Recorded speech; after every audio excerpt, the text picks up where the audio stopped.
Evening.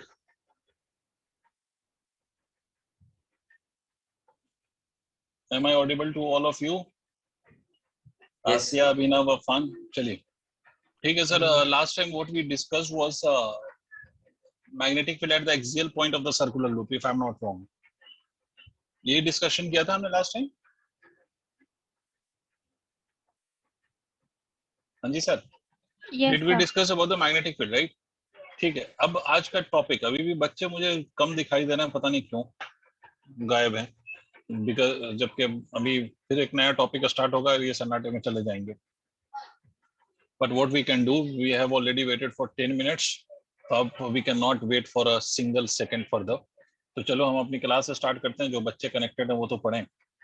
तो देखिए sir, लिखे टॉपिक का नाम Ampere's circuitals law. Ampere's circuitals law. Ampere का circuitals law. Ampere circuital law, ये लॉ क्या चीज है सर? ये लॉ क्या कहता है, क्या नहीं कहता है, इस बात को हम समझेंगे. बट उससे पहले एक बात को आप याद करिए, तो ज्यादा आपको मतलब इसको रिलेट करिए अगर आप, तो ज्यादा क्लैरिटी आ जाएगी. रिलेट करना है आपको इसको गॉस लॉ के साथ. आपको अगर ये याद हो सर, गॉस लॉ का केस अगर मैं आपको याद दिलाऊं, Gauss law, what was that Gauss law? तो Gauss law was the alternative form of the Coulomb's law. If you remember, Gauss law Coulomb's law का अल्टरनेटिव फॉर्म था. आपको याद हो तो हमने electric field Coulomb's law apply करके भी फाइंड किया है, and we have found the value of electric field using the Gauss law as well. और उसको याद करने की कोशिश करो तो आपको याद आएगा कि जहां पर हम कूलम्स लॉ लगाने में, मतलब Coulomb's law is applicable everywhere, right? But उसकी जो मतलब उसको जो अप्लाई करना है उसकी डिफिकल्टी के अकॉर्डिंग, अगर डिफिकल्टी बहुत ज्यादा हो जाए to apply the Gauss law, sorry Coulomb's law, तो उस केस में हम गॉस लॉ ज्यादा आसानी से लगा लेते थे. In the case of like wire और चार्ज शीट और हॉलो स्फीयर और सॉलिड स्फीयर, तो वहां पर हमने गॉसेस लॉ लगा के इलेक्ट्रिक फील्ड फाइंड किया था. जबकि we could have done the same by using the Coulomb's law. तो हम कूलम्स लॉ से भी वही कर सकते थे, बट स्टिल हमने गॉस लॉ अप्लाई किया था क्योंकि गॉस लॉ वहां पर ज्यादा आसान था टू अप्लाई, राइट? और हमने बोला था कि Gauss law and Coulomb's law actually are the alternative forms of each other. दोनों एक दूसरे के कैसे हैं? ऑल्टरनेटिव फॉर्म है, एक दूसरे के ऑल्टरनेटिव फॉर्म है. गॉस लॉ और कूलम्स लॉ एक दूसरे के क्या है? तो एक दूसरे के ऑल्टरनेटिव फॉर्म है. इसका मतलब है कि जहां पर आप गॉस कूलम्स लॉ लगाने में डिफिकल्टी होती है, वहां पर आप गॉस लॉ लगा लेते हो, एंड वाइस वर्सा. ठीक है.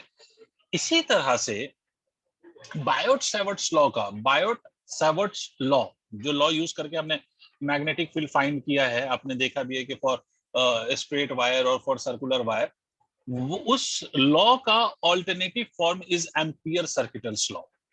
जैसे कूलम्स लॉ का ऑल्टरनेटिव फॉर्म गॉस लॉ है, वैसे ही इस लॉ का, जिसका नाम है Biot Savart's law, Biot Savart's law का जो ऑल्टरनेटिव फॉर्म है वो कौन सा है? तो that alternative form is ampere circuital law. Clear है? अब देखो इसको हम अप्लाई कैसे करते हैं और इसका स्टेटमेंट क्या है, उसको समझने से पहले एक बात समझिए. डॉट का क्या मतलब होता है Manas? What do we mean by dot? अगर डॉट बना रहा हूं तो उसका डायरेक्शन, कौन सी डायरेक्शन को रिप्रेजेंट करेगा dot? Which direction is represented by dot?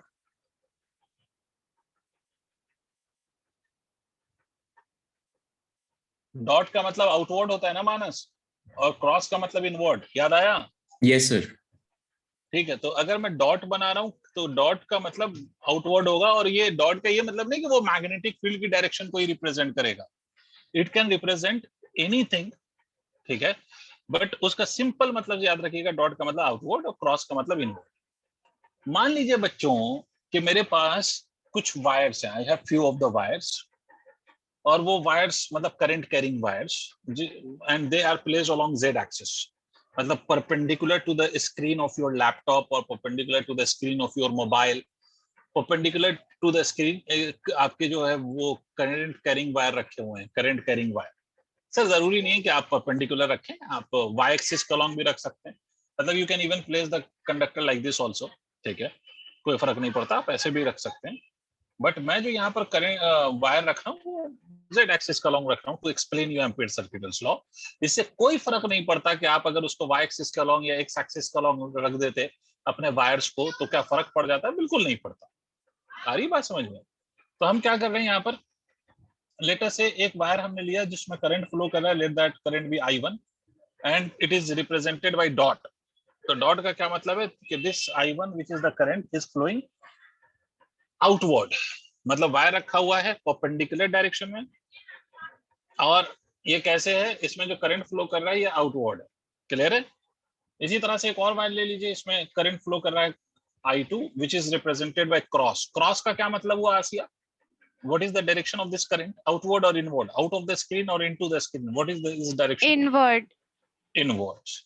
ठीक है, एक बार और एक कंडक्टर ले लेते हैं, चलो इसमें भी करंट मान लेते हैं, ये I3 एंड ये भी आउटवर्ड है, मान लिया। एक और लिया जा सकता है, कितने भी लिए जा सकते हैं, जस्ट अभी तो सिंपली हम एम्पीयर सर्किटल लॉ का स्टेटमेंट क्या है या इससे क्या पता चलेगा वो हम उस पर डिस्कशन करें। अब मान लो कि ये वो पॉइंट है जिस पर I am interested to determine the value of the magnetic field because of all these 3 wires. हमें उस पर्टिकुलर पॉइंट पे मैग्नेटिक फील्ड की वैल्यू चाहिए। तो undoubtedly there is one way of finding this value by using Biot-Savart's law.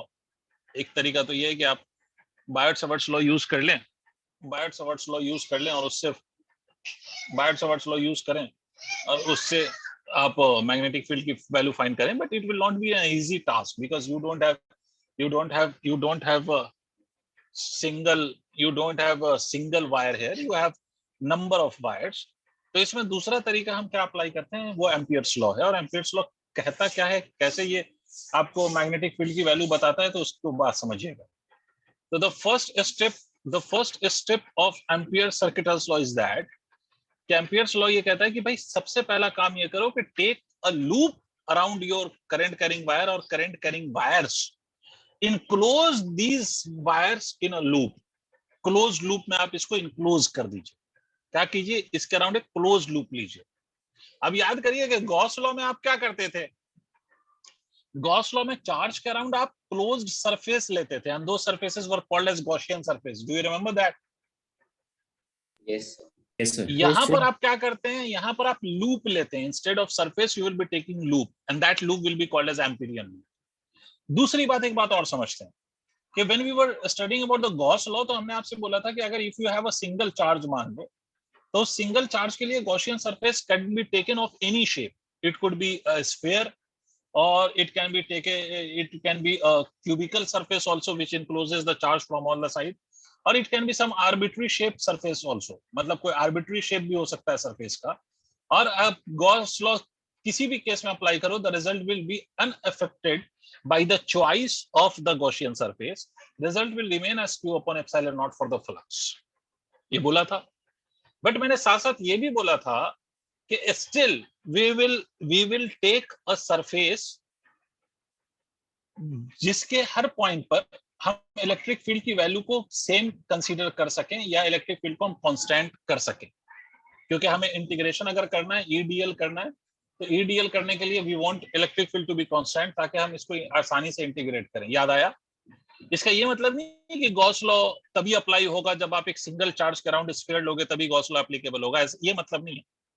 इसका मतलब है Gauss law हमेशा एप्लीकेबल है, but due to some limitation हम ऐसा गॉसियन सरफेस कंसीडर करते हैं जिसके हर पॉइंट पे इलेक्ट्रिक फील्ड की वैल्यू सेम हो सके। बोलो हाँ कि ना? याद आ रहा है या नहीं? Yes. तो in the similar way you can take the Amperian loop of any shape, but generally हम ऐसा लूप कंसीडर करेंगे जिसके हर पॉइंट पे मैग्नेटिक फील्ड की वैल्यू कांस्टेंट रहे, ठीक है, या उसको हम कांस्टेंट की तरह ट्रीट कर सकें। तो खैर अभी तो हम समझ रहे हैं, तो इसलिए हमने, चलो मान लो कि मैंने कोई ऐसा एक लूप ले लिया, मान लीजिए ये कोई लूप ले लिया, एक सा क्लोज्ड लूप। क्लियर? अब इस क्लोज लूप को कंसीडर करने के बाद we will take some direction for the magnetic field, either clockwise और एंटी क्लॉकवाइज। मैंने इस सिचुएशन में कौन सा डायरेक्शन लिया है? तो I have taken the direction to be anti clockwise for the magnetic field. Is it clear?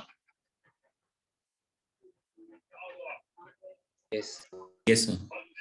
अब सुनना मेरे बच्चों, पहले एक पॉइंट समझना, खासपेल साहब एक पॉइंट समझिए सारे बच्चों। जिस वायर में करंट आउटवर्ड फ्लो कर रहा है, ये वायर है और इसमें करंट किधर जा रहा है? Outward.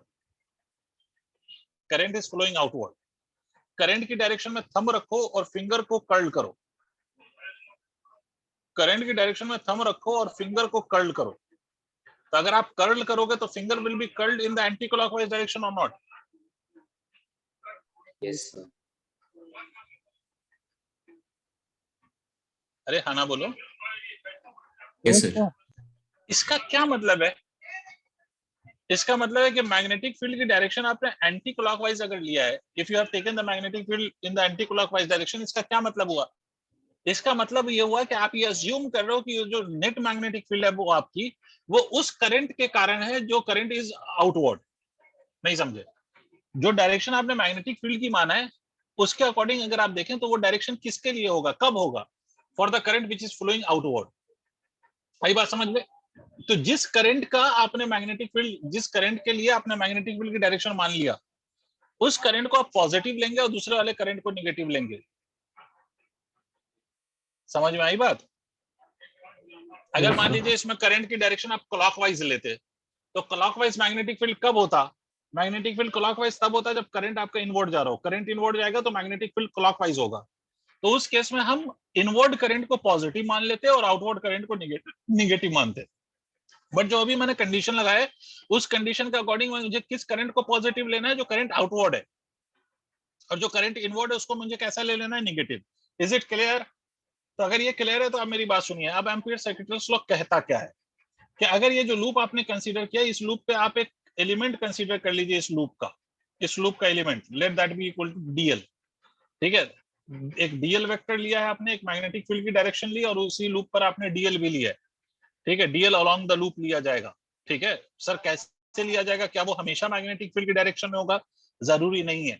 DL will be along the loop. DL represents the length of the loop, which may or may not be in the direction of magnetic field. अलग अलग सिचुएशन में अलग अलग डायरेक्शन DL की हो सकती है with respect to B। तो ये मत रट लेना कि DL और B हमेशा सेम डायरेक्शन में होगा। इस पर्टिकुलर सिचुएशन में DL और B सेम डायरेक्शन में आप कंसीडर कर सकते हो। DL का मतलब होता है लेंथ के अलॉन्ग कोई भी छोटा सा एलिमेंट। क्लियर है? तो यहाँ पर मैग्नेटिक फील्ड भी टेंजेंशियल है, और डीएल मतलब छोटा सा एलिमेंट लेंगे वो भी टेंजेंशियल होगा। तो इसलिए यहाँ पर दोनों की डायरेक्शन सेम है, बट हमेशा सेम होगी ऐसा जरूरी नहीं है। यहाँ पर अगर इन दोनों के बीच का एंगल देखें तो 0 है। Theta is angle between B and DL. Angle between B and DL, B और डीएल के बीच का जो एंगल है that is your theta. Clear है भाई? हाँ ना बोल दो एक बार। तो एम्पियर सर्किटल्स लॉ क्या कहता है सुने। एम्पियर सर्किटल्स लॉ कहता है कि line integral of magnetic field. Line integral का मतलब होता है integration of magnetic field over length of the loop. अब याद करो कि आप गॉस लॉ में जब आपने पढ़ा था तो उसमें आपने पढ़ा था ईडीए, फ्लक्स की वैल्यू ईडीए। इलेक्ट्रिक फील्ड का वहां पर इंटीग्रेशन करते थे ओवर द सरफेस।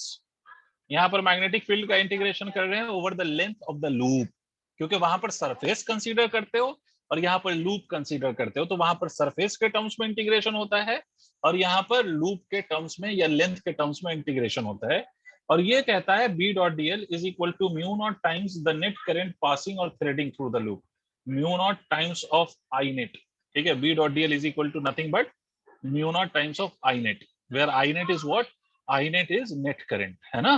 क्लियर? इसका मतलब इसको आप ऐसे भी कह सकते हैं कि B D L cos theta is equal to mu not times of net current passing और थ्रेडिंग थ्रू द लूप। ये भी स्टेटमेंट हम लिखेंगे। ये है आपका एम्पियर सर्किटल्स लॉ। मतलब इस सिचुएशन में, जो सिचुएशन मैंने आप लोगों को दिखाया है यहाँ पर, इस सिचुएशन के लिए अगर मुझे लाइन इंटीग्रल लिखना हो तो थीटा की वैल्यू 0 है, तो ये लिखा जाएगा B D L is equal to mu nought. इसमें दो तरह के करंट है, दो तरह के करंट है, एक आउटवर्ड है और दूसरा करंट क्या है? इनवर्ड है। तो इसमें अगर आप करंट लिखेंगे तो क्या लिखेंगे? आप I1 और I3 को पॉजिटिव लेंगे और I2 को कैसा लेंगे? I2 को निगेटिव लेंगे। क्यों, किसको पॉजिटिव किसको निगेटिव लेना है अभी मैं समझा चुका हूं। जिस करंट की डायरेक्शन में आपने मैग्नेटिक फील्ड अज्यूम किया है उस करंट को आप पॉजिटिव लेंगे, और जिस करंट के डायरेक्शन में आपने मैग्नेटिक फील्ड नहीं लिया है उसको आप निगेटिव लेंगे। क्लियर? नोट करिए इसको। नहीं, पहले आप स्टेटमेंट लिखिए, पहले एम्पियर सर्किटल्स लॉ का स्टेटमेंट लिखिए। This law states that the line integral of magnetic field this law states that the line integral of magnetic field over a closed loop this law states that the line integral of magnetic field over the closed loop is equal to, लिख रहे हो भाई? This law states that the line integral of magnetic field over the closed loop is equal to mu naught जो लिखा हुआ है mu naught times TIMES times mu naught times the net current passing or threading through the loop. Mu naught times the net current passing or threading through the loop. लिख लिया?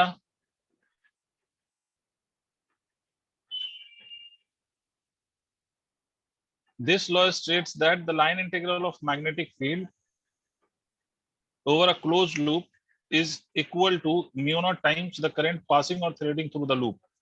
लिख लिया बच्चों? Yeah. अब जो स्क्रीन पे है उसको नोट करो, आगे बढ़ते हैं, इसको प्रूफ करेंगे यूजिंग द बायट-सावर्ट्स लॉ। हम इसको प्रूफ करेंगे और फिर उसके बाद हम इससे रिलेटेड क्वेश्चन देखेंगे।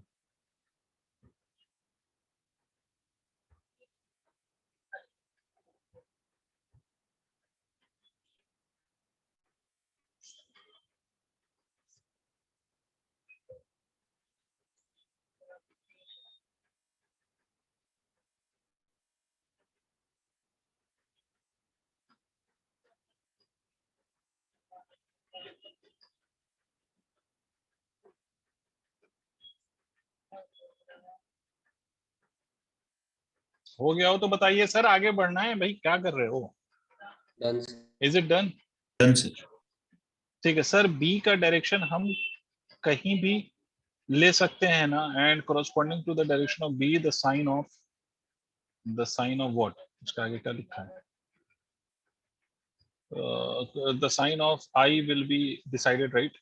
Yes, B की डायरेक्शन you can either take clockwise or anti-clockwise, and according to that you will decide which of the current to be taken as positive and which of the current to be taken as negative. Obvious सी बात है कि कुछ current बाहर जा रहा है, कुछ current अंदर जा रहा है, तो इस केस में किसी एक को पॉजिटिव मानोगे, किसी एक को नेगेटिव मानोगे। किसको पॉजिटिव किसको नेगेटिव मानोगे उसका कोई रूल नहीं है, that is up to your choice. चलिए सर, अब इसका पहले तो हम प्रूफ करें, although law doesn't need any proof, लेकिन हम इसको प्रूफ कर रहे हैं यूजिंग द बायट-सावर्ट्स लॉ। जैसे आप गॉस लॉ का भी कोई प्रूफ नहीं है, बिकॉज लॉ का कोई प्रूफ नहीं होता है। लॉ का मतलब ही होता है कि इट इज एक्सपेरिमेंटली प्रूव्ड, उसका थ्योरेटिकल प्रूफ की आवश्यकता नहीं होती, नीड नहीं होती। Still we can, if we can derive this result, तो हम इसको रिजल्ट को ड्राइव कर रहे हैं यूजिंग द बायट-सावर्ट्स लॉ। तो देखिए सर, बायट-सावर्ट्स लॉ यूज करके हम ये रिजल्ट ड्राइव करेंगे। इसके लिए आप ऐसे इमेजिन करिए कि ये आप मान लीजिए कि आपका कोई करंट कैरिंग वायर है, and this is infinitely long current carrying wire जिसमें करंट फ्लो कर रहा है I, क्लियर है? और इससे at a distance of r we want to find out the we would like to see whether the Ampere circuitous law works or not। तो इसके लिए हम क्या करेंगे, एक इन्फिनिटली लॉन्ग वायर हमने कंसीडर किया, उससे r डिस्टेंस पे हमें पता है कि मैग्नेटिक फील्ड की वैल्यू क्या होती है। तो r डिस्टेंस पे, due to the infinitely long wire, r distance पे मैग्नेटिक फील्ड की वैल्यू होती है mu nought I divided by 2 pi r। Tell me yes और नो? Yes. ठीक है, तो mu nought I divided by 2 pi r, ठीक है। अच्छा, अब सबसे पहला स्टेप क्या करते हैं एम्पियर्स लॉ लगाने के लिए, you take the Amperian loop. तो यहाँ पर जो आप लूप लेंगे वो किसी भी शेप का लूप लिया जा सकता था, but to make the magnetic field constant at every point on the loop, हम यहाँ पर लूप कैसा लेंगे, सर्कुलर, है ना, circular Amperian loop, circular loop consider करेंगे, सर्कुलर एम्पीरियन लूप कंसीडर करेंगे। क्लियर है सर? सर्कुलर लूप लेंगे हम, ठीक है। और इस लूप पे चलो हम बी डॉट डीएल फाइंड करके देखते हैं कि बी डीएल की वैल्यू क्या आती है, ठीक है। यही तो हमें प्रूफ करना है ना कि B DL should be equal to mu naught I. तो हमें पता है कि बी की value, B will be constant at every point of this loop, तभी हमने सर्कुलर लूप लिया है ताकि इसके हर पॉइंट पर मैग्नेटिक फील्ड की वैल्यू को क्या हो सके, मैग्नेटिक फील्ड कांस्टेंट रह सके। तो मैग्नेटिक फील्ड डीएल का integration, because magnetic field is constant at every point of this loop, तो mu naught I divided by 2 pi R into DL का इंटीग्रेशन। Am I correct? तो क्या लिखेंगे आप, mu naught I divided by 2 pi R. What will be the integration of DL? DL मतलब इस पे कोई छोटा सा एलिमेंट लीजिए और उसका इंटीग्रेशन करिए ओवर द होल लूप, ठीक है। तो क्या होगा इसका इंटीग्रेशन? डोंट यू थिंक कि इसका इंटीग्रेशन 2 पाई आर होगा? तो 2 पाई आर से 2 पाई आर कैंसिल, इसका मतलब ultimately you have got the mu naught I, that is B D L is nothing but mu naught I. यही तो आपका एम्पियर सर्किटस लॉ है।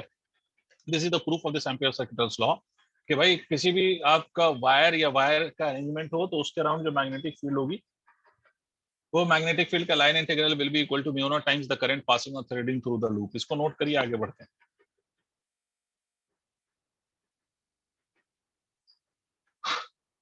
नोटेड। चलिए आगे बात करें। ये तो हो गया सर एम्पियर सर्किटस लॉ की कहानी। अब इसको रिलेट करके we will be using solving few questions based on this. इसको इरेज कर दूं बच्चों? खास पे नोट कर लिया, बाकी लोग क्या कहते हैं? Afan, Abhinav, Asiya, can I erase this now? Yes, sir. ठीक है। पहला question directly from NCERT and this question has been copy pasted by different books. तो ये क्वेश्चन ये है कि सर ये मान लीजिए ये कोई सिलेंड्रिकल इनफाइनाइटली लॉन्ग वायर है। This is what? Infinitely long cylindrical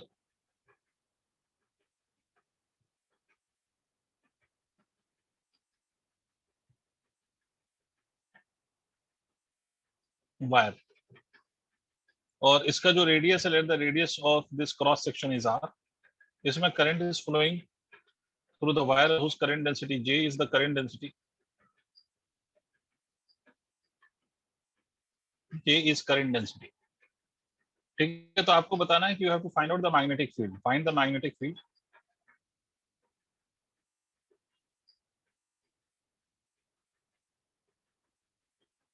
eight point पहला R ग्रेटर देन R, दूसरा R इक्वल टू R, तीसरा R less than R, where small r is general distance from center of wire। आप लोग question का statement लिखें, फिर अपन solve करते हैं इसको। पहले आप लोग क्वेश्चन का स्टेटमेंट लिखिए प्लीज।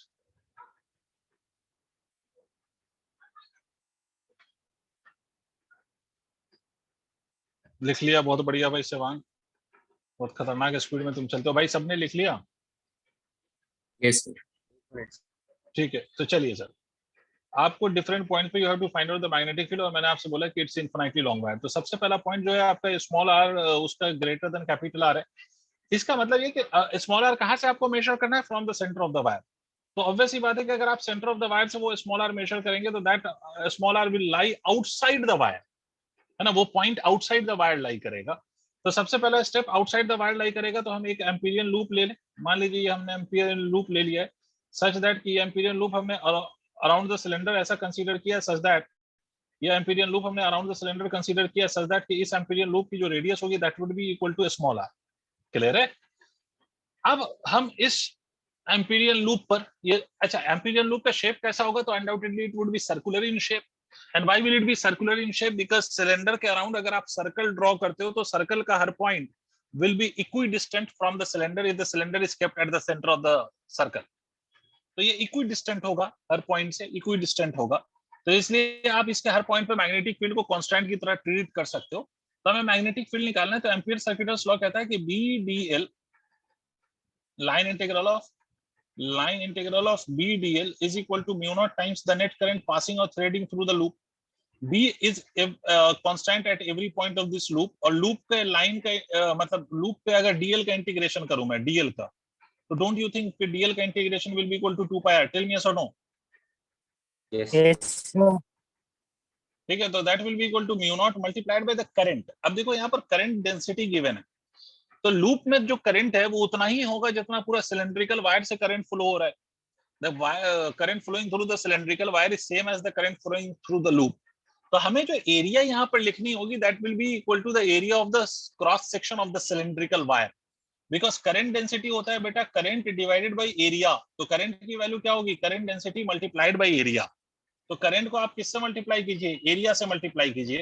तो करंट डेंसिटी को एरिया से मल्टीप्लाई करेंगे तो आप लिखेंगे पाई इनटू कैपिटल आर का square. This pi and this pi will cancel out, so this result will be equal to mu naught into J into R square divided by 2 into small r। this will be the value of the magnetic field outside। clear? पहला case, ये पहला case है small r greater than capital R। दूसरा case, इसी में अगर small r is equal to capital R, अगर small r capital R के exactly बराबर हो जाए, ठीक है, इसका मतलब क्या होगा सर? इसका मतलब होगा कि you are at the surface of this cylindrical wire. तो इस केस में अगर आप एम्पीरियन लूप लोगे तो उसका radius will be exactly equal to the radius of the cylindrical wire. तो इसमें करना कुछ नहीं है, just replace small r by capital R, मतलब mu nought j r square divided by twice of capital R कर लो इसको, एक r से एक r कैंसिल हो जाएगा। तो मैग्नेटिक फील्ड की वैल्यू कितनी आ जाएगी, mu nought j r divided by 2 ये आ जाएगी magnetic field. Is it clear? Note करिए। तो तीसरा केस लेते हैं।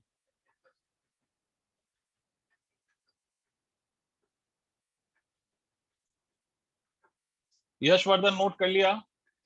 Yes sir. ठीक है भाई। आसिया नोट कर लिया क्योंकि इरेज कर रहा हूं मैं।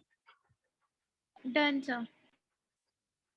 ठीक है भाई, जो लोग नोट ना कर पाए वो बोल दिया करें, क्योंकि सवांग बहुत जल्दी नोट कर लेता है, उसकी स्पीड से अगर मैं इरेज करने लगा तो वो दिक्कत हो जाएगी। ठीक है, अब third case where small r is less than that of capital R। Third case small r is less than that of capital R। तो अब इस केस में अगर आप एम्पीरियन लूप कंसीडर करेंगे तो you will consider this loop inside this cylindrical wire. ये आपका एम्पीरियन लूप होगा which will be considered of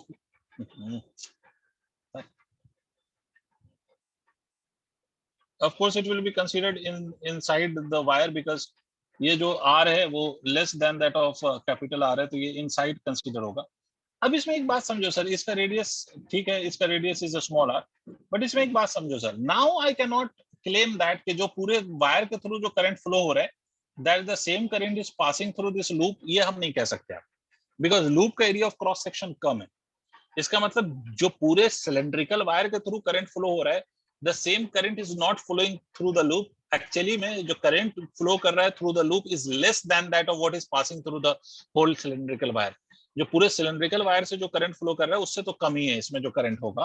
तो इसलिए आप क्या लिखेंगे, मैग्नेटिक फील्ड का लाइन इंटीग्रल आप लिखेंगे b into 2 pi r is equal to mu naught, current will be written as j into pi into a small r square। pi से pi cancel होगा, एक r से एक r कैंसिल होगा, तो मैग्नेटिक फील्ड की वैल्यू कितनी आ जाएगी, मैग्नेटिक फील्ड की value mu nought j r divided by 2। This will be the value of the magnetic field. Clear?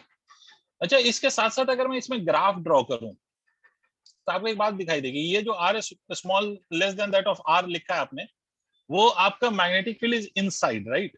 तो मैग्नेटिक फील्ड इनसाइड का अगर आप देखें तो it is directly proportional to the distance from the centre. Magnetic field outside अगर आप देखें तो it is inversely proportional to that of small r जो हमने पहले ड्राइव किया था।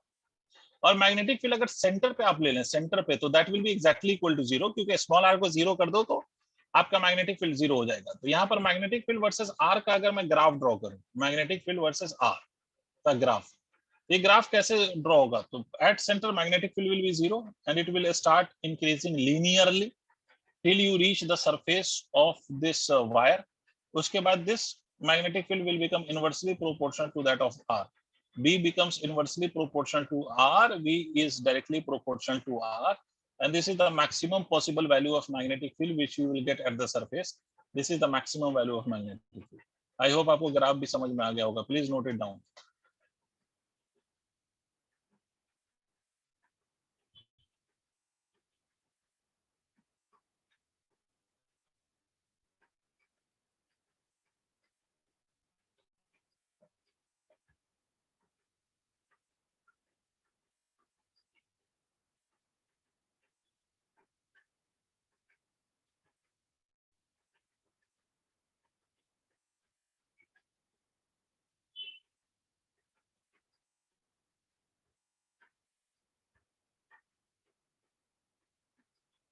Is it noted? Yes, sir. ठीक है सर, तो नेक्स्ट क्वेश्चन पे हम चलते हैं।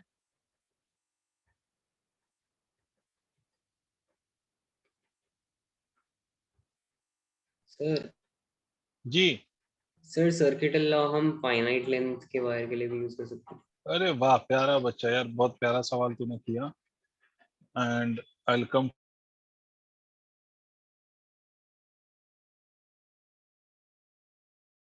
समझ में आ गया होगा या नहीं आया तो मैं समझा देता हूँ। पहले इस बच्चे का क्वेश्चन का आंसर मैं कर दूं, उसके बाद फिर बाकियों के क्वेश्चन, मतलब बाकी क्वेश्चंस पे आऊंगा। ये बच्चा कह रहा है कि सर आप सिर्फ इनफाइनाइट की बात कर रहे हो, तो क्या इज इट सो के the Ampere circuital law is only applicable for infinitely long wire? या it is also applicable for the finite wires? तो बेटा देखो, Ampere circuital law is applicable for finite as well as infinite wire. अगर question बस इतना है कि can we apply the Ampere circuital law to the finite wire और not, तो answer is yes, we can apply ampere circuital law for the finite wires also. But हमारे, अगर हमें जो चीजें मतलब टोटल मैग्नेटिक फील्ड अगर नहीं पता है तो हम उससे कैलकुलेशन नहीं कर सकते। पता नहीं क्या बोल रहे हो सर। देखो, Ampere circuital law is applicable for finite wire also, but हमें जो नेट मैग्नेटिक फील्ड चाहिए अराउंड द वायर वो पता होना चाहिए। क्या मतलब है सर, समझते। देखिए, इसके दो लॉजिक मैं दे रहा हूं आपको जो लॉजिक से समझ में आ जाए वेल एंड गुड। अगर मैंने ये इनफाइनाइट वायर लिया है, समझना भाई, जिसने ये सवाल पूछा है, किसने पूछा वैसे? सर यश। यश। अगर ये इनफाइनाइट वायर आपने ले लिया और ये पॉइंट है, तो यहाँ पर दोनों एंड का एंगल कितना होगा? φ1 φ2 कितना होगा बेटे? 90 each. Magnetic field will be equal to mu nought I by 2 pi r। लेकिन अगर मान लो ये पॉइंट हम यहाँ पर लें, infinitely long wire, it is still infinitely long wire and the point I have shifted upwards, अभी कितना होगा φ1 φ2? अभी भी वायर इनफाइनाइट है, सेम। इसका मतलब whatever is the magnetic field at this point is same as this at this point, and I know the magnetic field to be mu naught I by 2 pi r। मतलब यहाँ पर भी magnetic field mu naught I by 2 pi r है और यहाँ पर भी magnetic field mu naught I by 2 pi r है, and it is same। we don't have to worry कि ये point कहाँ पर लिया गया and what are the values of φ1 और φ2, because φ1 और φ2 has to be same as long as it is infinitely long wire। But अगर मान लीजिए ये फाइनाइट वायर है, तो फाइनाइट वायर के केस में if I am considering the point to be here, तो ये φ1 और φ2 अलग अलग होगा। मान लीजिए ये φ1 है, ये φ2 मान लेते।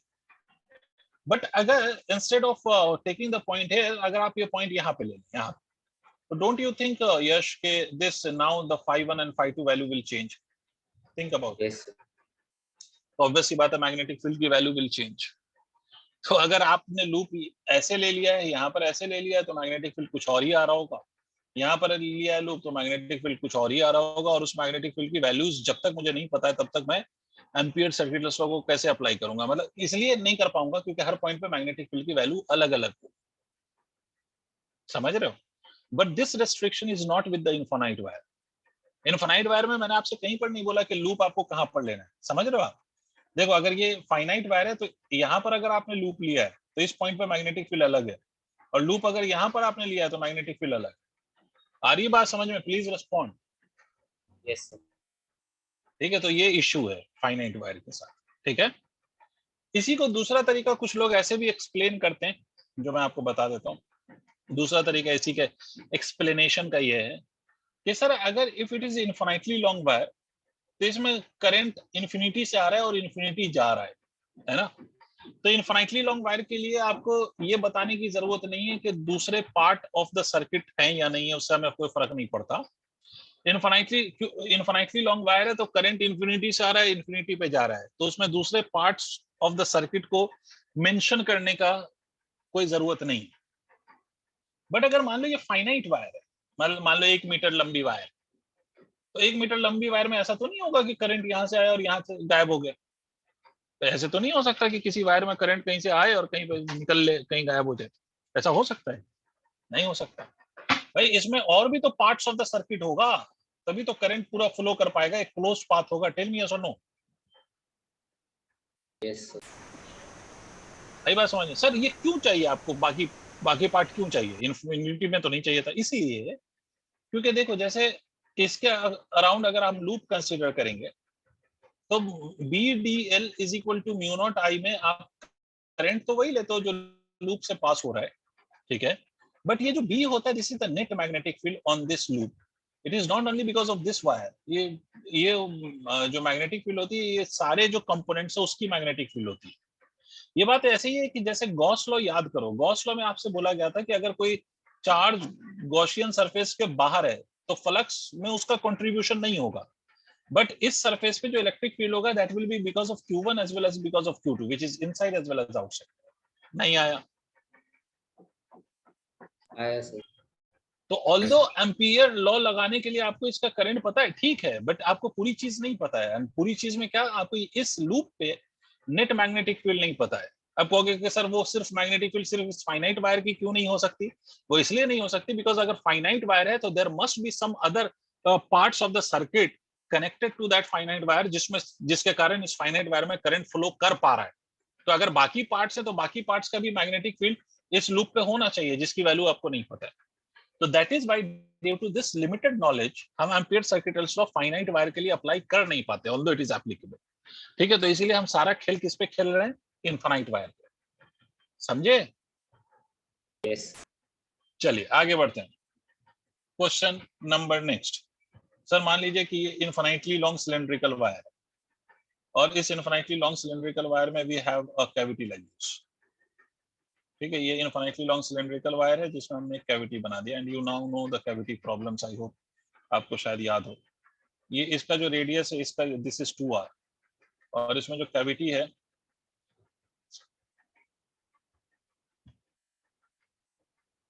इसके अंदर जो कैविटी है उसका रेडियस मान लीजिए कि that is equal to r। ठीक है, एंड इट्स अ कैविटी और बाकी पोर्शन में करंट फ्लो कर रहा है जिसकी डायरेक्शन आपको क्रॉस से रिप्रेजेंट हो रही है। करंट डेंसिटी इज j और इसके बड़े वाले के सेंटर से at a distance of 4r you have to find out the magnetic. इस पॉइंट पे आपको मैग्नेटिक फील्ड चाहिए और याद रखिए कि दिस इज इनफाइनाइटली लॉन्ग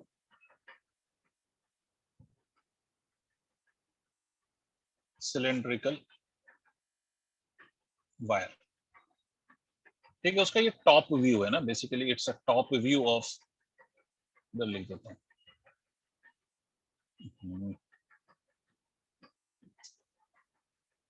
ये एक्चुअली मैं लिख देता हूं टॉप व्यू ऑफ। ये टॉप व्यू है किसका? सिलिंड्रिकल वायर का। देखो यहाँ पर ये जो वायर है वो सिलिंड्रिकल वायर है and it is infinitely long. तो ये वायर ऐसे भी दिखाया जा सकता है बट इसको अगर टॉप व्यू आप देखेंगे तो टॉप व्यू देखोगे तो सिर्फ ऊपर से ये नजर आएगा। तो just to keep the diagram very simple we have just taken the top view, but remember this is infinitely long wire which carries a current whose current density is j और उसकी डायरेक्शन क्या है कि वो direction inward है। Clear? तो उस point पे आपको मैग्नेटिक फील्ड बताना है। पहली बात कौन मुझे बताएगा कैविटी प्रॉब्लम सॉल्व करने का मेथड? मुझे कौन बताएगा? Who is here to tell me the method of solving the cavity problems?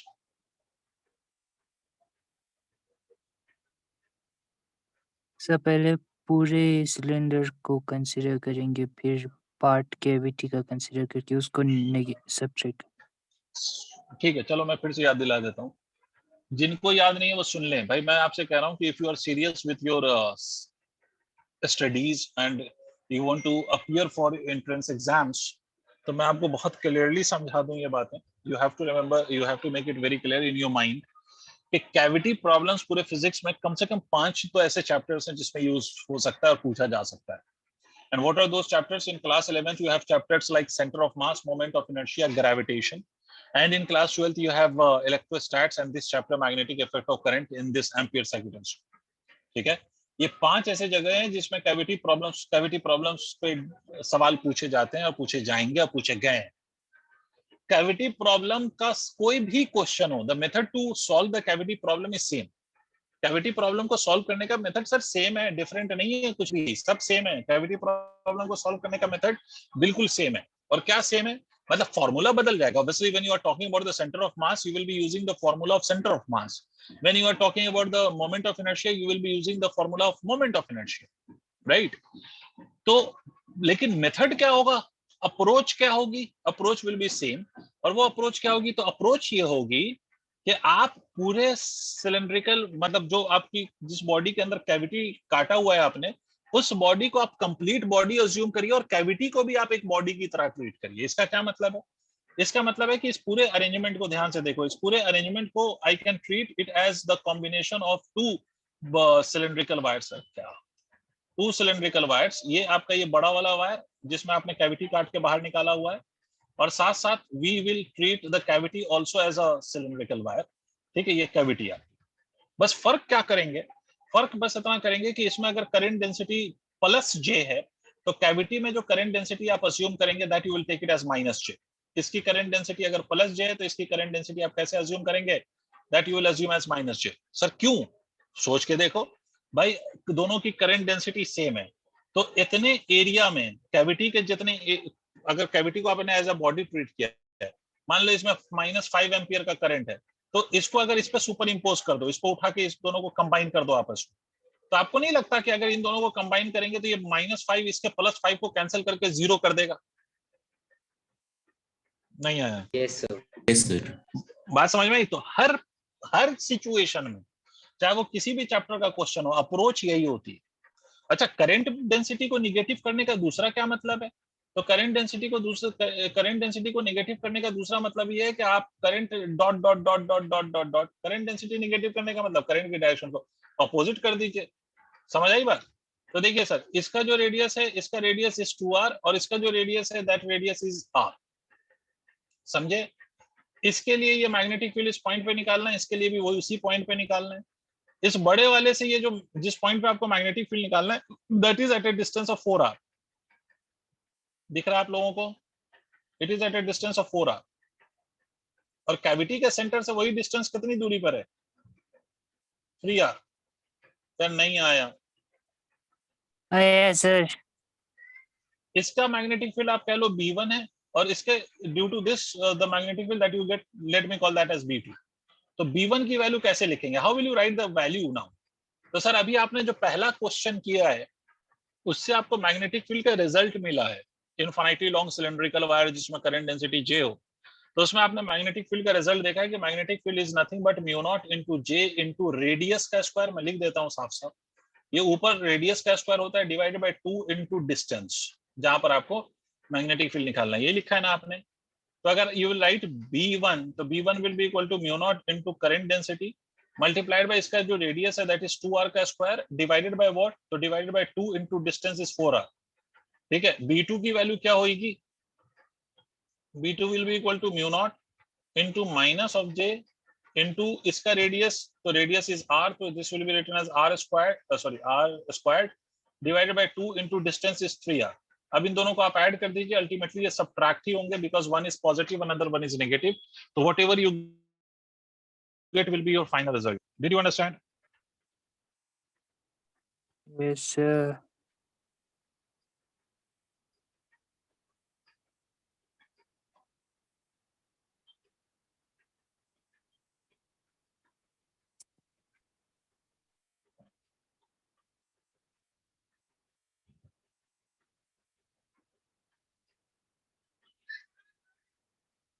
Note करिए sir, I have one more question for you.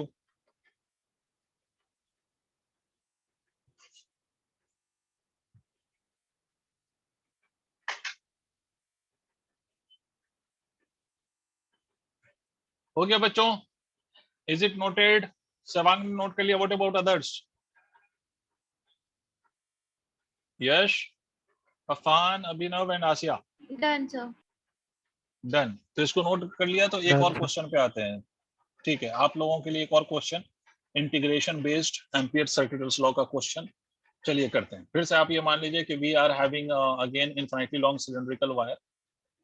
This is again your infinitely long cylindrical wire with current directed into the screen or into the plane.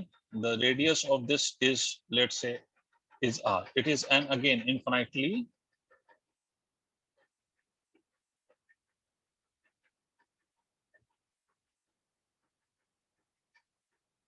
long cylindrical wire, as you can see. बस इतना है कि इसमें जो current density है that is equal to J not into r, where J not is constant and r is what? r is distance from center. Distance from center. एक बात बताइए, इसका क्या मतलब हुआ कि इज करंट डेंसिटी कांस्टेंट और is it variable? Variable. Of course it's variable. Very good. तो अब आपसे पूछा जा रहा है कि you have to find out the magnetic field. Find B at distance small r equal to capital R by 2. You have to find out this magnetic. तो पहले आप लोग क्वेश्चन का स्टेटमेंट नोट करेंगे एकदम खट से, तो मिलकर सॉल्व करते हैं। Obviously it is based on integration because यहाँ पर जो करंट डेंसिटी है that current density is variable, तो बिना इंटीग्रेशन के तो काम बनेगा नहीं। वैसे भी आपको पता है कि जब भी वेरिएबल क्वांटिटीज आ जाए तो we solve the question by integration method.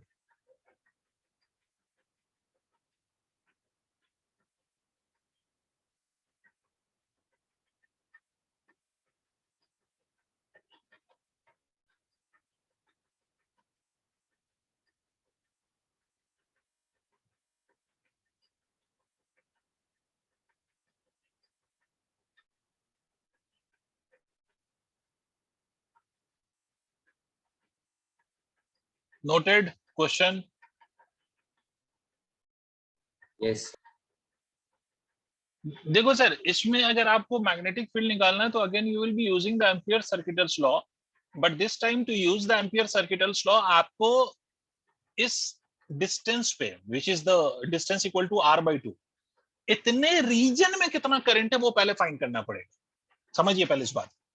Sir यहाँ पर एक बात ऑब्वियस है कि you will have to use Ampere circuital law, और इसके लिए आपको एक लूप कंसीडर करना पड़ेगा, and that loop will obviously be circular in shape, और जिसका रेडियस कितना होगा, radius would be of course the radius of this loop would be equal to r/2, तभी तो आप मैग्नेटिक फील्ड निकाल पाएंगे। बट द प्रॉब्लम इज कि यहाँ पर करंट डेंसिटी वेरिएबल है, तो इस r/2 रीजन में कितना करंट है वो कैसे निकलेगा? अगर ये करंट डेंसिटी कांस्टेंट होता तो करंट आप सिंपली लिखते हैं j multiplied by pi into r/2 का square, but this current density is not constant. इसका मतलब r/2 तक करंट डेंसिटी की क्या वैल्यू है वो हमें चाहिए, तो वो हमें पहले निकालना पड़ेगा, और उसके लिए पहला इंटीग्रेशन जो हम करेंगे वो हम करेंगे to find the value of current in the region of radius r/2। समझे?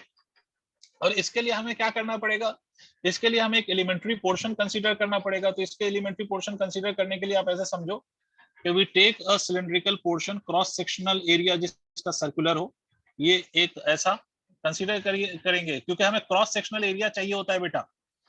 Current density multiplied by cross sectional area gives you the current. ये आप मान लीजिए कि आपने एक एलिमेंटल रिंग कंसीडर कर लिया, इसमें एक रिंग आपने कंसीडर कर लिया। बच्चों मेरे सबको समझ में आ रहा है? Please respond. ये आपने एक एलिमेंट कंसीडर कर लिया, रिंग कंसीडर कर लिया, जिसकी रेडियस r है और इसकी थिकनेस dr है। बोलो हाँ कि ना? यस सर तो सिर्फ इस रिंग में कितना करंट फ्लो कर रहा है, सिर्फ इस रिंग में? तो current in this ring will be written as equal to what, current density multiplied by the area of the ring. इस रिंग की एरिया कितनी है? तो area of this ring is nothing but 2 pi r dr। आप लोगों को समझ में आई मेरी बात? सिर्फ उस रिंग का हम करंट निकाल रहे हैं, सिर्फ उस रिंग में, उस रिंग के dr थिकनेस से में कितना करंट जा रहा है। तो current will be equal to what, current density. ये पहले इसको मैं फर्दर ऐसे लिख दूं, तो डी की वैल्यू कितनी है? डी की वैल्यू है J naught multiplied by R into 2 pi R into D R. ठीक है, तो करंट की वैल्यू कितनी आ जाएगी? 2 pi into J not, because it is constant, r square d r. कहां से कहां तक आपको ऐसा ऐसा रिंग कंसिडर करना पड़ेगा जितने रेडियस तक आपको करंट चाहिए। तो जीरो से आपको नहीं लगता कि r will vary from 0 to r/2? पता नहीं सर, मैं अकेला सीख रहा हूँ। खास पहल चुप हो गए यस तुम। सर। ठीक है, तो ये हो जाएगा r³ r³ मतलब r/2 का क्यूब, ये इसका इंटीग्रेशन डिवाइडेड बाय 3। मैंने डायरेक्ट लिमिट पुट कर दिया है सर, आई होप आपको समझ में आ रहा है वो। यस तो ये हो सर। जाएगा 2 pi J naught divided by 3, this becomes equal to r³ by 8। तो आपका जो करंट आएगा that will be equal to 2 pi J not r³ divided by 2 pi J naught हटाइए तो आप, तो ये डिवाइडेड बाय 12 आ जाएगा। This will be the value of current. See, ये है आपके टोटल करंट की वैल्यू।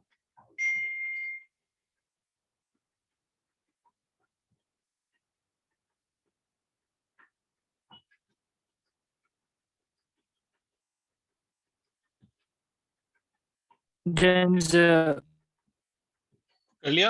अब हम एम्पियर सर्किटल्स लॉ लगाएंगे। Now we will apply ampere circuital law. ठीक है, अब हम एम्पियर सर्किटल्स लॉ लगाएंगे। तो अब हम एम्पियर सर्किटल्स लॉ लगाते हैं। तो एम्पियर सर्किटल्स लॉ अगर हम लगाएं तो एम्पियर सर्किटल्स लॉ में अब क्या करें सर?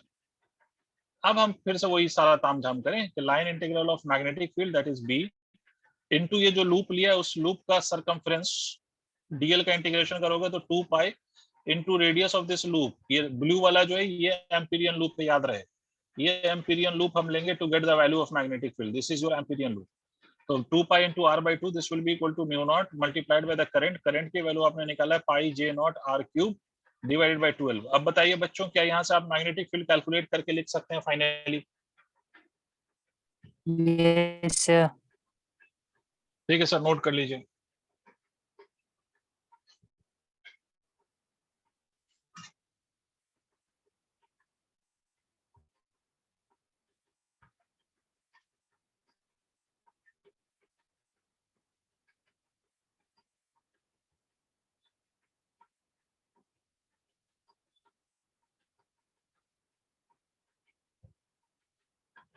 Is it done?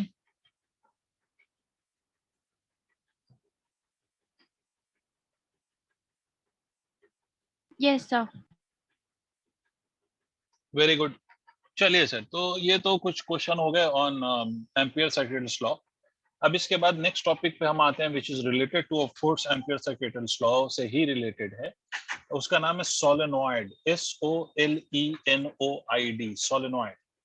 तो the topic is solenoid, right the name of the topic solenoid. अच्छा, इस टॉपिक का नाम लिखने के बाद एक बात सुन लीजिए, एक information for you all people, कि मंडे हमारी क्लास नहीं हो पाएगी। मतलब Monday I will not be able to take your class because I will be on leave due to some personal reasons.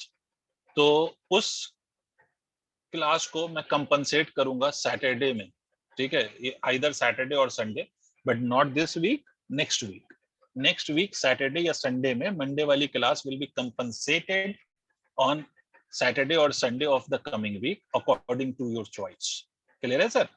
तो मंडे आपकी क्लास नहीं हो पाएगी, नेक्स्ट क्लास होगी आपकी फ्राइडे, और फ्राइडे के बाद या तो सैटरडे या संडे, आप लोगों को जिसमें भी फिजिबल हो उस दिन आपकी आज मंडे वाली क्लास का कंपनसेशन उस दिन होगा। क्लियर भाई Yashvardhan? Yes sir.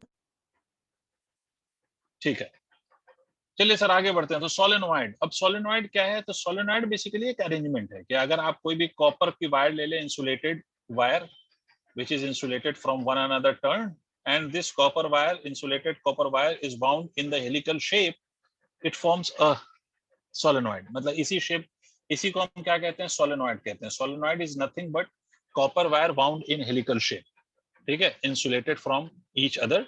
Copper wire हो जो बाउंड किस फॉर्म में हो, हेलिकल शेप में अगर बाउंड है, तो that is nothing but that forms a basically that forms a solenoid. ठीक है सर? तो लिखिए पहले सोलेनॉइड के बारे में लिख लीजिए। Solenoid means an insulated copper wire. Solenoid means insulated copper wire. Solenoid means insulated copper wire bound in helical shape. Solenoid means insulated copper wire bound in helical shape. Solenoid means insulated copper wire bound in helical shape. लिख लिया बच्चे? अच्छा, इसमें जो ये circular turns होते हैं, helix तो आप समझते ही हो ना कि उसमें सर्कल बने हुए होते हैं, सर्कल सर्कल सर्कल, और आगे बढ़ता है। सही? Yes sir. अब देखिए इसमें दूसरी बात समझिए कि इस सोलेनॉइड को अगर आप देखेंगे तो सोलेनॉइड के ये टर्न्स बहुत क्लोज होते हैं, एक दूसरे के ना बहुत क्लोज होते हैं। Although in my diagram the two turns are separated by such a finite distance, but actually में ना ये एक टर्न दूसरे टर्न पे चिपका हुआ होता है। There is no such gap between the two turns, बिल्कुल क्लोजली बाउंड होता है। ठीक है? अच्छा, ये जो सोलेनॉइड है, ये सोलेनॉइड में जो हम पढ़ने जा रहे हैं solenoid, that is basically long solenoid. Long solenoid का क्या मतलब होता है? तो लॉन्ग सोलेनॉइड का मतलब समझो, अगर ये सोलेनॉइड है, इसकी लेंथ L है और इसके सर्कुलर टर्न्स का रेडियस R है, अगर if you can neglect the radius of this circular turns with respect to the length of the solenoid, तो उसको हम क्या कहेंगे? उसको हम लॉन्ग सोलेनॉइड कहेंगे। तो हमारे सिलेबस का जो पार्ट है दैट इज लॉन्ग सोलेनॉइड।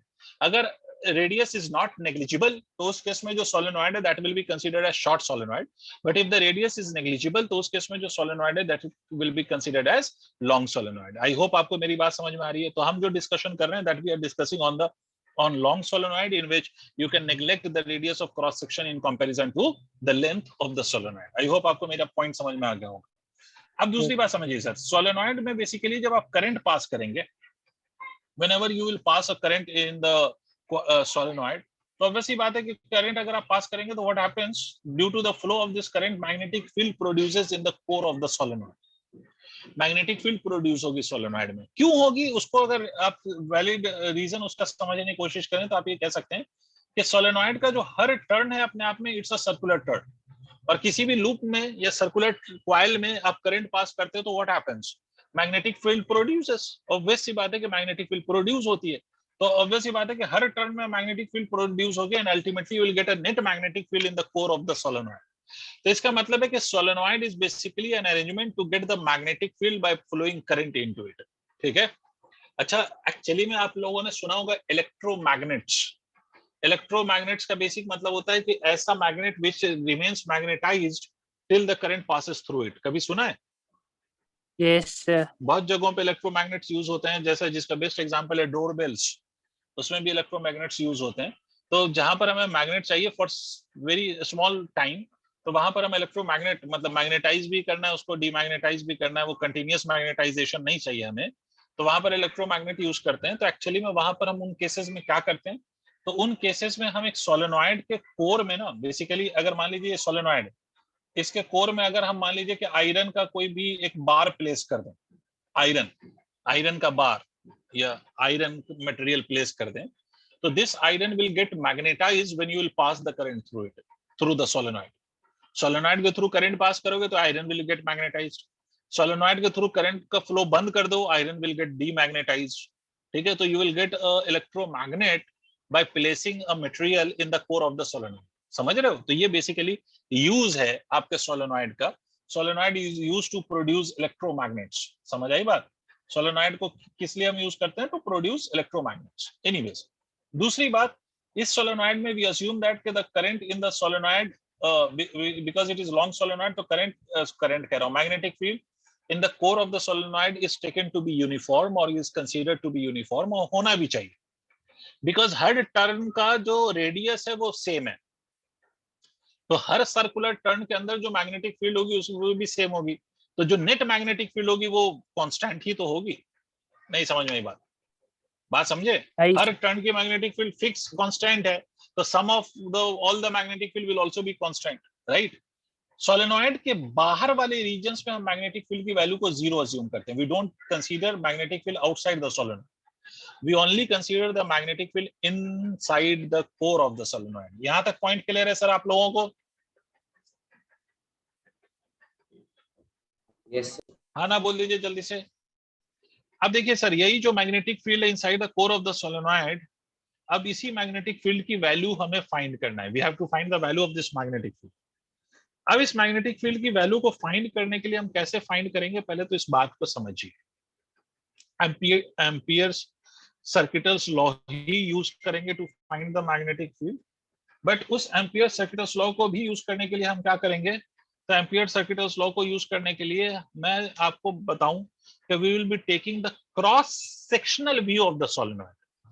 अब क्रॉस सेक्शनल व्यू का क्या मतलब है, इस बात को समझो। पहले इस बात को समझो। मान लो ये कोई टर्न है, अगर आप इसको सामने से देखोगे तो ये पूरी रिंग दिखाई देगी आपको, है ना? अगर आप इसको सामने से देखो ये पूरी रिंग है। इसको अगर आप इसके लेंथ के अलोंग काट दो, ठीक है, तो इसके दो पार्ट्स बनेंगे, ऐसा और ऐसा। टेल मी यस और नो। अब इसको काट के आप देखो दोनों पार्ट जो कहलाएगा, तो ये दोनों पार्ट इसका क्रॉस सेक्शनल व्यू कहलाएगा। किसी भी चीज का क्रॉस सेक्शनल व्यू का मतलब है कि उसको काटो, उसके लेंथ के अलोंग या उसके ब्रेथ के अलोंग, अगर आप उसको काट के उसको देखें तो वही जो व्यू जो आपको दिखाई देता है उसको क्रॉस सेक्शनल व्यू कहते हैं। ये टेक्निकल टर्म है क्रॉस सेक्शनल व्यू, ये इंजीनियरिंग में बहुत ज्यादा यूज होता है। तो क्रॉस सेक्शनल व्यू का बेसिक मतलब होता है कि आप किसी को भी काट दीजिए अलोंग द लेंथ और उसका क्रॉस सेक्शन दिख जाए आपको, तो वही व्यू क्या कहलाता है? क्रॉस सेक्शनल व्यू कहलाता है। Did you understand? Please respond. Yes sir. अच्छा, इससे पहले कि मैं देखिए, मतलब ये सोलेनॉइड है अगर, तो क्रॉस सेक्शनल व्यू का मतलब इसको इसके लेंथ के अलोंग काट दीजिए, ऐसे इसके लेंथ के अलोंग काट के देखिए उसको, तो जो व्यू आपको दिखाई देगा एक तरफ, किसी भी एक पार्ट को आप ऑब्जर्व करिए, वही व्यू उसका क्रॉस सेक्शनल व्यू कहलाएगा। सुना होगा ना क्रॉस सेक्शनल डायग्राम, किसी भी चीज को, बायो वाले ने ज्यादा सुना होगा, आप तो खैर आप बायो वाले नहीं है। क्रॉस सेक्शनल डायग्राम का क्या मतलब होता है कि किसी भी चीज को काट दो उसके बाद उसका डायग्राम बनाओ, वो क्रॉस सेक्शनल कहलाता है।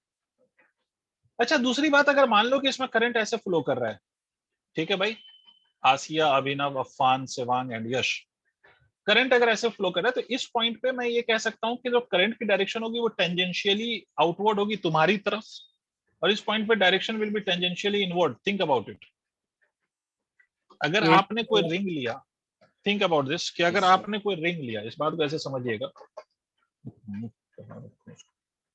मान लीजिए आपने रिंग लिया, ये रिंग है आपकी, ये आपने ऐसे नहीं प्लेस किया हुआ इसको, आपने इसको ऐसे प्लेस किया हुआ है, ऐसे ये रिंग लिया हुआ है, तो इसमें करंट की जो टॉप मोस्ट पॉइंट पे डायरेक्शन होगी या बॉटम मोस्ट पॉइंट पे, वो टेंजेंशियल, किसी भी पॉइंट पे टेंजेंशियल ही होगी ना भाई। पूरे में क्लॉकवाइज है, बट किसी पर्टिकुलर पॉइंट पे अगर ऑब्जर्व करूं तो करंट की जो डायरेक्शन होगी वो टेंजेंशियल होगी। तो करंट यहाँ पर टेंजेंशियली आउटवर्ड नजर आएगा और यहाँ पर करंट टेंजेंशियली इनवर्ड नजर आएगा। बोलो हाँ कि ना। yes sir. भाई सबको क्लैरिटी है, नहीं है तो प्लीज पूछो।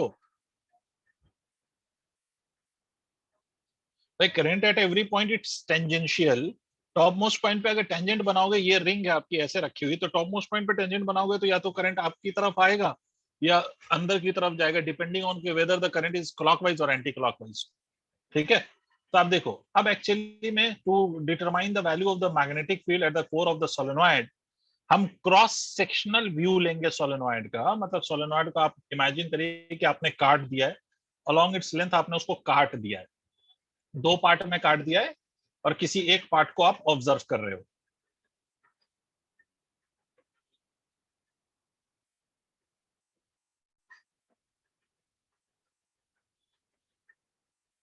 ठीक है,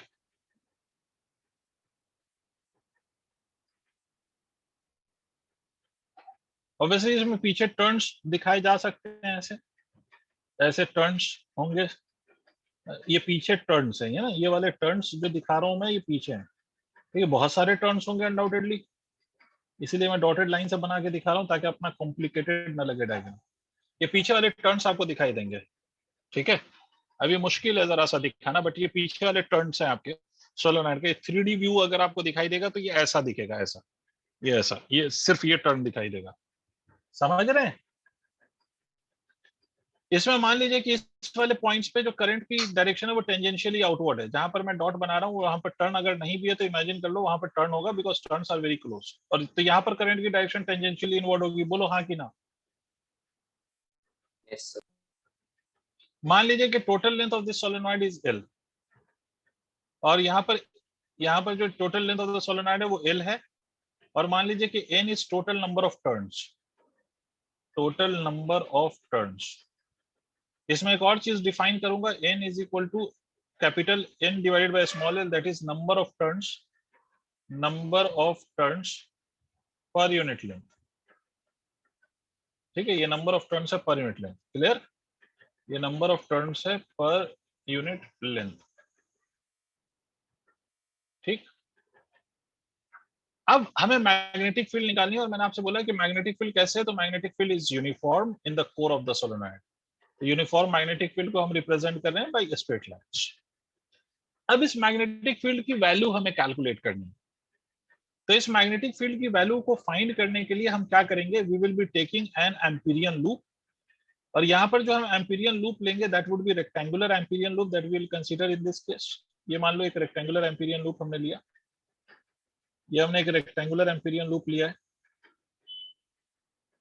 ठीक है, आप ये कह सकते हो सर रेक्टेंगुलर एम्पीरियन लूप क्यों लिया आपने, सर्कुलर लूप क्यों नहीं लिया? तो I will tell you why I haven't taken the circular loop, why I have taken the Amperian loop, rectangular loop. इस बात को समझाऊंगा अभी, पहले मैं लूप बना लूं। ये मान लीजिए कि आपने एक एम्पीरियन लूप लिया है which is not a circle, it is of rectangular shape. पहली बात तो ये कि भाई हमने आपसे बोला था कि एम्पीरियन लूप आप किसी भी शेप का ले सकते हो। बोलो हाँ कि ना। yes yes sir. sir. अब यहाँ पर एक बात समझना, अगर मैं यहाँ पर सर्कल लेता, मान लो कि अगर मैं यहाँ पर सर्कल लेता, सर्कल, ये सर्कल लिया मैंने, तो अगर मैं यहाँ पर सर्कल लेता तो आपको एक बात तो क्लियर है यहाँ पर कि magnetic field eight every point, magnetic field eight every point is in this direction, right? अब अगर मैं इस लूप का अलग अलग पॉइंट पे एलिमेंट लूं, जैसे मान लीजिए कि यहाँ पर अगर मैंने डीएल लिया, क्योंकि एम्पियर सर्किटल लॉ में बी और डीएल के बीच का एंगल चाहिए होता है आपको, तो यहाँ पर डीएल लिया तो ये बी है, तो यहाँ पर तो एंगल थीटा इक्वल टू 0 है। बट अगर मैं यहाँ पर डीएल लूं, यहाँ पर डीएल लूं, तो डीएल ऐसे होगा टेंजेंशियल, यहाँ पर ये मैग्नेटिक फील्ड है, ये एंगल अलग हो गया, यानी यहाँ पर अगर मैं डीएल लूंगा, यहाँ पर डीएल लूंगा, हर पॉइंट पे डीएल लिया जाएगा वैसे तो, ये एंगल अलग हो गया, यानी तो हर पॉइंट पे थीटा भी बदल रहा है या नहीं बेटा? yes sir. Is the theta same at every point? no sir. यहाँ पर हर पॉइंट पे थीटा की वैल्यू अलग अलग आ रही है या नहीं आ रही है? तो डीएल भी एक वेरिएबल है और थीटा भी एक वेरिएबल है। समझ रहे हैं आप? बोलिए yes sir. भाई, डीएल आपका एक वेरिएबल आ रहा है, थीटा आपका एक दूसरा वेरिएबल आ रहा है, तो डीएल और थीटा दोनों वेरिएबल है, इंटीग्रेशन नहीं कर पाओगे क्योंकि आपको डीएल और थीटा के बीच में रिलेशन क्या है वो भी पता नहीं चल पाएगा। तो इसीलिए हमने कोई ऐसा कॉन्टिन्यूअस लूप नहीं लिया है, हमने यहाँ पर रेक्टेंगुलर लूप लिया है जानबूझ के। और मान लीजिए कि यहाँ पर जो रेक्टेंगुलर लूप है ये इसकी लेंथ एल है, मान लीजिए। आप कहोगे सर यहाँ पर भी तो हर पॉइंट पे एंगल बदलेगा, बट कितना बदलेगा वो हमें पता रहेगा। देखो कैसे, मुझे एक बात बताओ बेटा, अगर पी क्यू वाला जो लेंथ है उस पर अगर मैं कोई डीएल ले लूं, ये डीएल, तो इस डीएल और मैग्नेटिक फील्ड के बीच का एंगल कितना होगा? 0। पी 0। और क्यू से आर वाला जो आपका वो एलिमेंट है, पोर्शन है, उस पर डीएल ले लूं और इसके साथ जो मैग्नेटिक फील्ड है इसके बीच का एंगल कितना होगा? 90।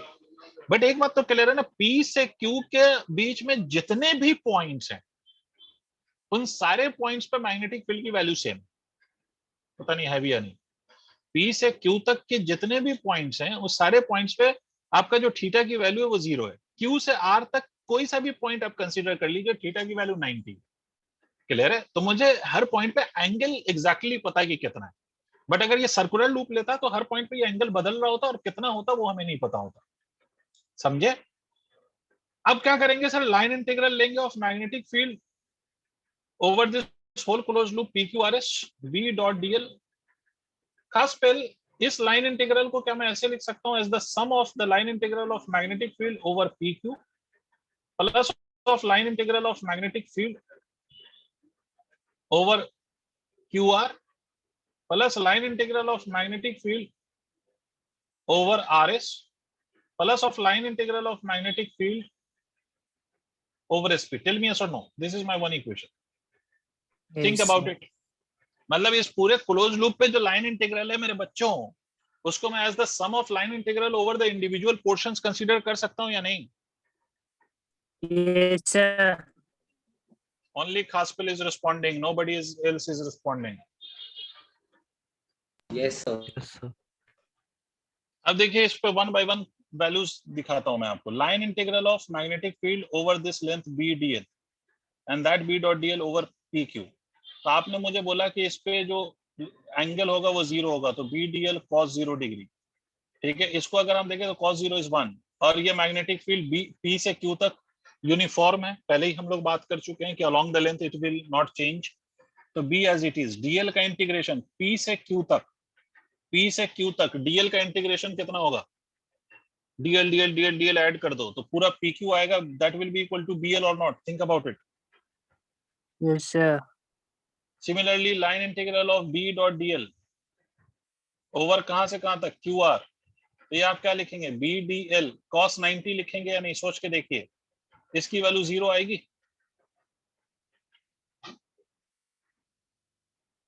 Yes. ठीक है, ये नोट करिए सर यहां तक, because I need some space now.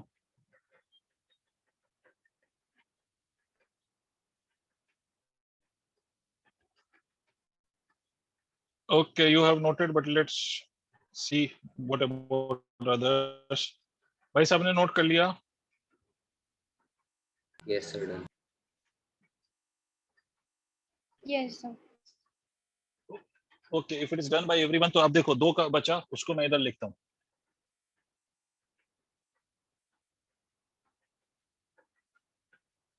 Line integral of B dot DL over RS, this will be equal to 0. Why?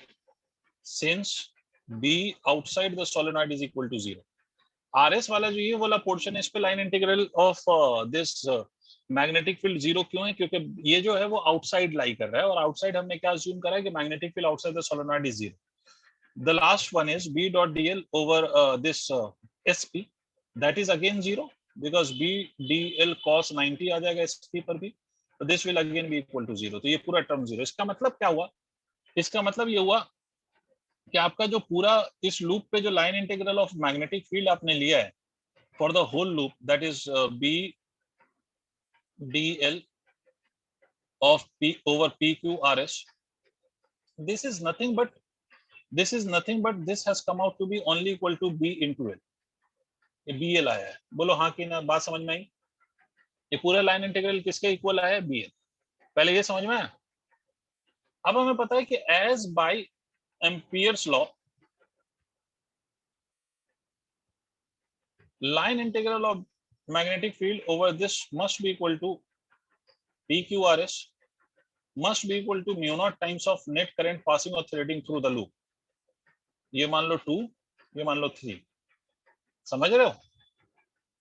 तो इसका मतलब है कि मैं ये कह सकता हूं कि सर BL की वैल्यू कितनी हो जाएगी? Therefore can I claim that कि BL is nothing but mu naught times of I net? Tell me yes or no. Yes, sir. Yes. अब ये I net कैसे निकाला जाए? What is the total current which is passing through the whole loop? ये rectangular loop है, इस loop में total current कितना है? तो देखिए सर, इसमें टोटल करंट कितना होगा इस बात को समझने के लिए देखो, अगर मान लो एक टर्न में करंट I फ्लो कर रहा है, एक टर्न का करंट I है, and if we have 10 number of turns, if we have total number of turns is equal to 10, तो what would be the total current?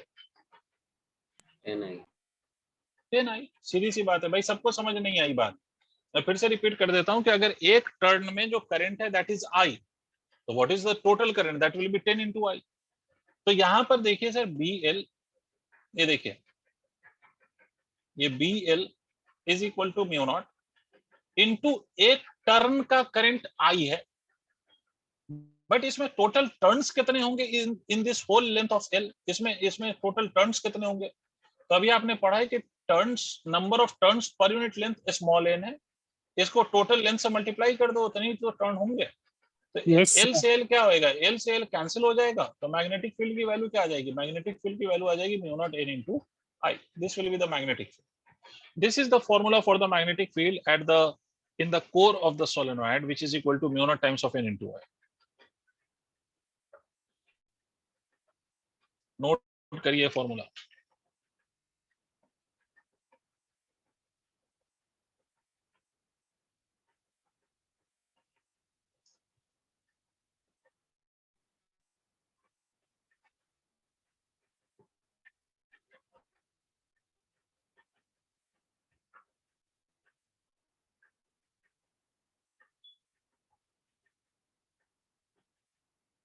Sir सबने note कर लिया? B is equal to mu naught n I where small n is number of turns per unit length, जिसका मतलब होता है total turns divided by total length.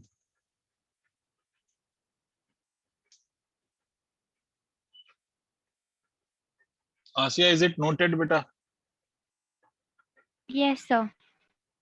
तो चलिए question करते हैं। Now we know the formula for the solenoid, let us find out, let us solve a question based on it today. उसके बाद हम बाद में बाकी चीजें हम नेक्स्ट क्लास में करेंगे। तो एक क्वेश्चन है सर कि a copper wire having a resistance of 0.01 ohm per metre, a copper wire having resistance of 0.01 ohm per meter is used।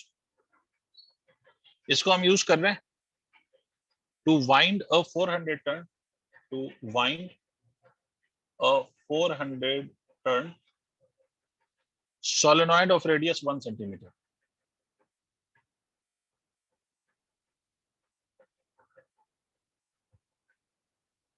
This is 1 centimeter.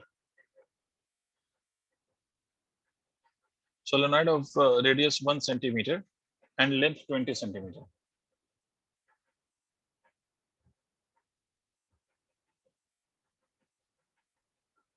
ठीक है, find the EMF of the battery।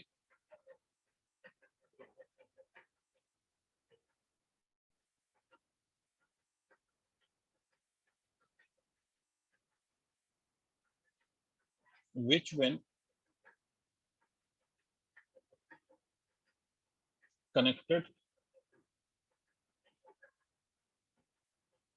across the solenoid would produce a magnetic field of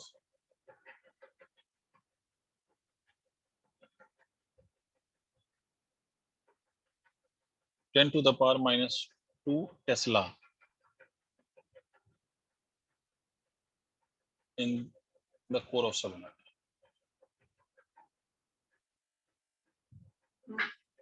पहली बात तो ये कि एक solenoid है, मतलब एक कॉपर वायर से बना रहे हैं हम सोलेनॉइड, उस कॉपर वायर की जो रेजिस्टेंस है पर unit length that is 0.01 ohm per metre.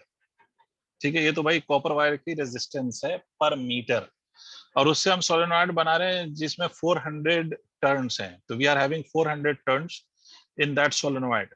ठीक है, और आपको ये पूछा जा रहा है कि what should be the value of EMF. ठीक है, so that we produce magnetic field of 10 to the power -2 tesla. ठीक है, तो पहली बात तो ये समझो कि मैग्नेटिक फील्ड बराबर होता क्या है, तो मैग्नेटिक फील्ड बराबर mu not n into I होता है। हाँ ना बोलना पड़ेगा दोस्त।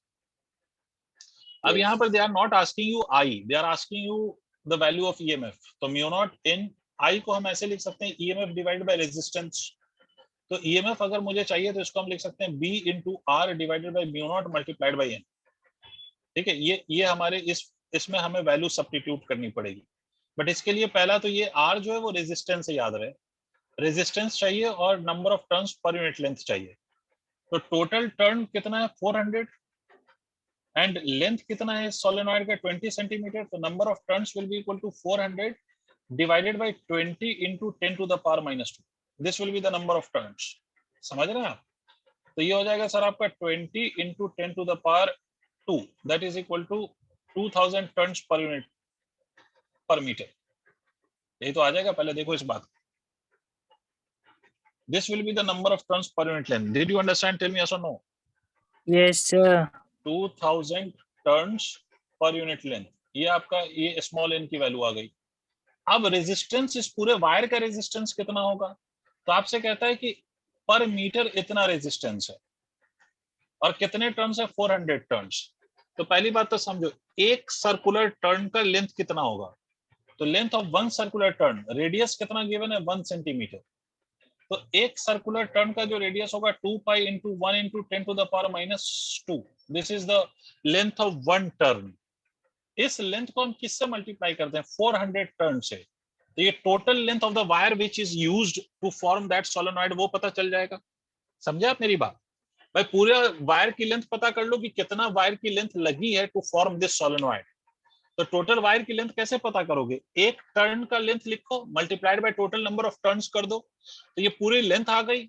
और इस पूरी लेंथ को फाइनली फिर से किससे मल्टीप्लाई करो 0.01 से, क्योंकि एक मीटर का रेजिस्टेंस इतना है, तो इतने मीटर का रेजिस्टेंस कितना होगा, तो इससे मल्टीप्लाई कर लो, तो यहाँ रेजिस्टेंस आ जाएगा पूरा। ये रेजिस्टेंस यहाँ सब्स्टिट्यूट कर दो, ये स्मॉल n की वैल्यू यहाँ सब्स्टिट्यूट कर दो। मैग्नेटिक फील्ड कितना चाहिए वो आपको गिवन है 10 to the power -2 Tesla. Mu naught कितना होगा, तो म्यू नॉट की वैल्यू होगी 4 पाई into 10 to the power -7। सारी वैल्यू सब्स्टिट्यूट कर दो, you will gate the value of EMF. Did you understand? Yes, sir. ठीक है, नोट कर लीजिए सर इसको।